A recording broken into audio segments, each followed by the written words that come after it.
Assalamualaikum teman-teman. Kali ini saya ingin berbagi apa yang saya punya, beberapa hal terkait madrasah kita. Ya bukan karena apa-apa, saya kan wali kelas rek. Kalau kita ketemu normal, saya yakin problematika banyak yang harus dibahas dan dibicarakan. Tapi berhubung kita berjauhan dan belum berkumpul secara fisik, ya saya cuma tebak-tebak aja tepatnya apa yang harus diobrolkan. Baik teman-teman, penting saya jelaskan di muka tentang saya terlebih dahulu, karena menurut saya terbuka itu tanda percaya, dan saya percaya kalian walaupun tak sekalipun jumpa. Saya umur 30 tahun rek, anak saya 2, Alwi mau 3 tahun, dan Syauki umur setahun, dan sekarang istri saya hamil lagi 8 bulan. Doanya ya. Istri saya itu juwet ngeronggot, Val, Din, Dam. Sebelum menikah istri saya mengajar di SDIT Insan Permata Malang, tempatnya Saifur Rahman. Meski bakat saya menghitung, tapi takdir saya berbahasa. Saya guru bahasa Arab. Tahun lalu saya wali kelas 10 MIA 1. Hampir semua anak-anak ambis akademis kelas itu, kelas jenius.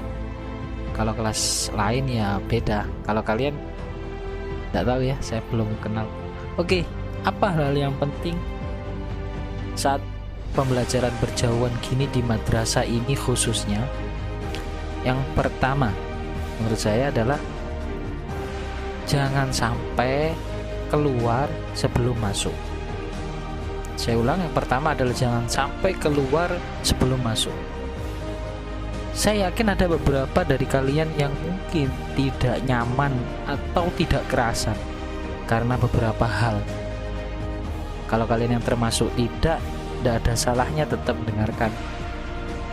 Kegiatan asrama padat, walaupun belum di asrama sudah padat ya.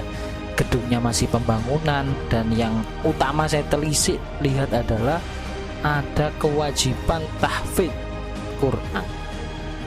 Gimana mau juara olim pak? Wajib tahfidz, wajib gini, wajib arba'in. Bagi kalian yang berada di situ karena ngajinya mungkin ya kurang lancar atau bukan tipe penghafal, tenang, banyak jalan menuju Roma rek. Kalian bukan orang yang pertama yang merasakan hal itu. Saya cerita di kelas 12 anak kreatifnya itu banyak, tapi di antara semua ada yang menonjol di mata saya itu 2, Badawi dan Satria. Hanya untuk urusan tahfidz keduanya kontradiktif. Di akhir tahun kelas 10 salah satu dari keduanya itu mengeluh karena kurang banyak setorannya, padahal deadline-nya sudah dekat. Gak nutut kayak pak. Dia memang bukan tipe penghafal, cuma dedikasi dan semangat ilmunya luar biasa. Pangeran gak sari. Lalu dengan izin Allah muncullah saat itu ide ada karantina untuk setoran tahfidz. Tidak ada kegiatan apapun, dia hanya fokus pada setoran. Ini tidak ada dalam planning, gak ada. Ya alhamdulillah lolos. Lah tahun depannya malah ini beda lagi. Salah satu teman mereka itu ada yang saat masuk itu deh, masuk sekolah ini ngajinya itu masih ngeja atau grotal gratul level tinggi ya. Tapi setelah dibina proses dan dia niat untuk masalah setoran itu khususnya, dia malah lancar, nggak ada kendala. Di tahun kedua, tahun pertama dia ikut karantina kayak Satria. Ya Allah itu maha baik. Kalau kamu punya niat baik, memahami ilmu matematika, fisika itu kan ya ilmunya Allah. Masa ya Allah tega nggak nolong untuk menghafal firman-Nya? Dan juga apa ruginya sih memaksa sedikit diri kalian untuk menghafal bacaan yang paling mulia? Apa ruginya? Nggak ada. Jadi kalian harus yakin bahwa bisa, insya Allah bisa. Bismillah ya. Dan jangan berpikir frontal, enak nang omah santai. Iki dengarkan ya, saya nggak ada kepentingan karena murid dikit banyak itu nggak pengaruh. Saya sangat merekomendasikan sekolah ini. Yang mahal di sini khususnya adalah teman-teman kalian ini, teman-teman kalian yang kakak ataupun yang seangkatan.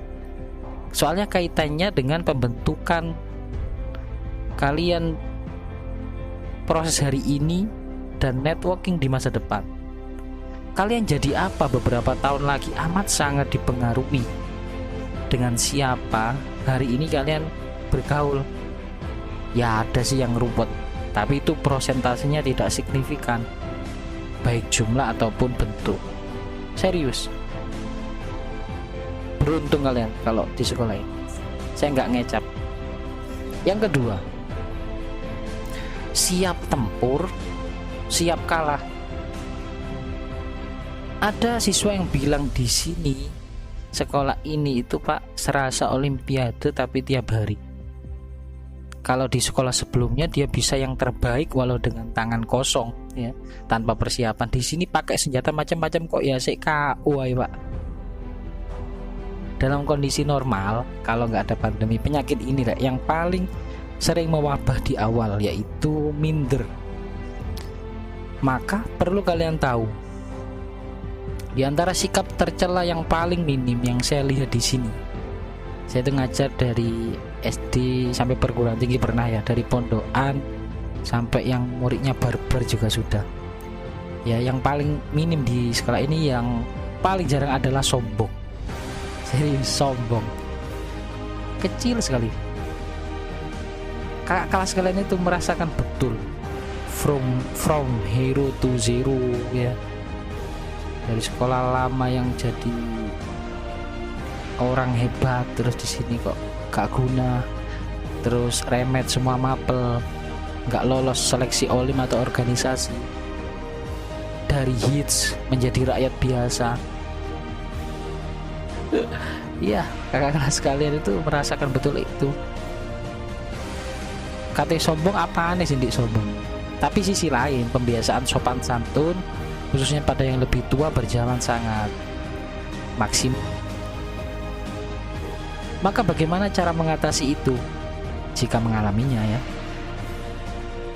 Ikhtiar yang terbaik dalam setiap proses dan meyakini hasil apapun itu yang terbaik dari Allah. Jangan sampai kebahagiaan atau kepuasan kita tidak diukur oleh opini sosial bahwa ini bergengsi, ini biasa, jangan. Atau perbandingan, jangan ya. Kalian harus berdaulat, fokus tujuan kalian, kejar passion dengan seoptimis mungkin. Karena untuk sampai ke gunung ada banyak rute yang bisa ditempuh dan itu mungkin tiap orang berbeda-beda. Untuk sampai ke puncak gunung ya, akan indah di waktu yang tepat. Yang ketiga, saya cerita dulu yang ketiga ini. Dalam perjalanan 2 tahun ini, tim olim yang paling edan dalam proses adalah fisika. Khususnya 2 orang ini ya, 2 orang ini, Nurin sampai Firlana. Nurin, Firlana.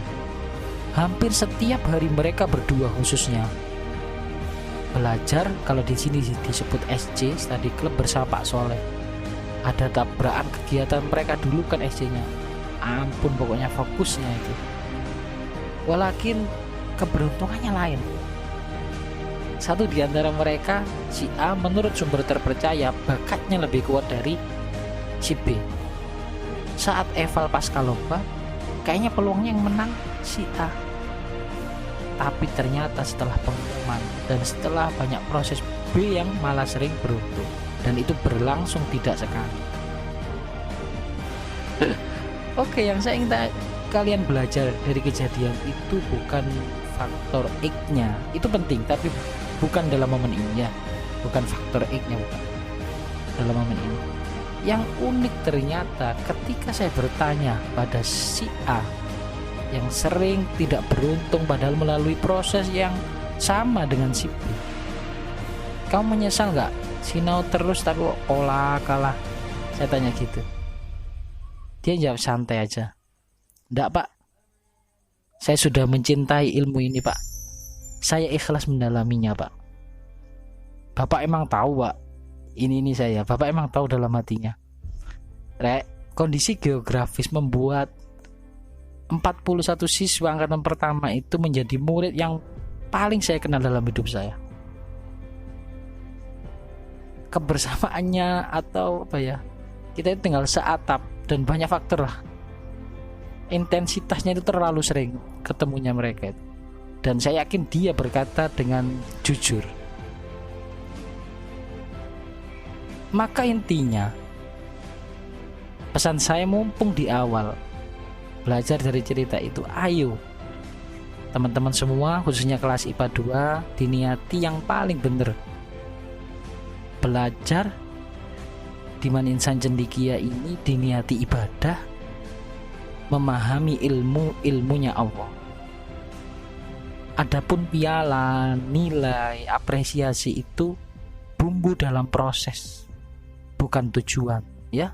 Sing ikhlas. Kalau kalian hanya bertujuan terhadap materi seperti tadi, ketika kalian dapat kalian akan berhenti. Tapi lain ketika kalian yang dicari adalah ridhonya Allah. Ikhlas menuntut ilmu karena diniatkan ibadah, itu lain. Ya, saya ulang, ayo diniati sing ikhlas mumpung di awal, ditoto niati sing bener.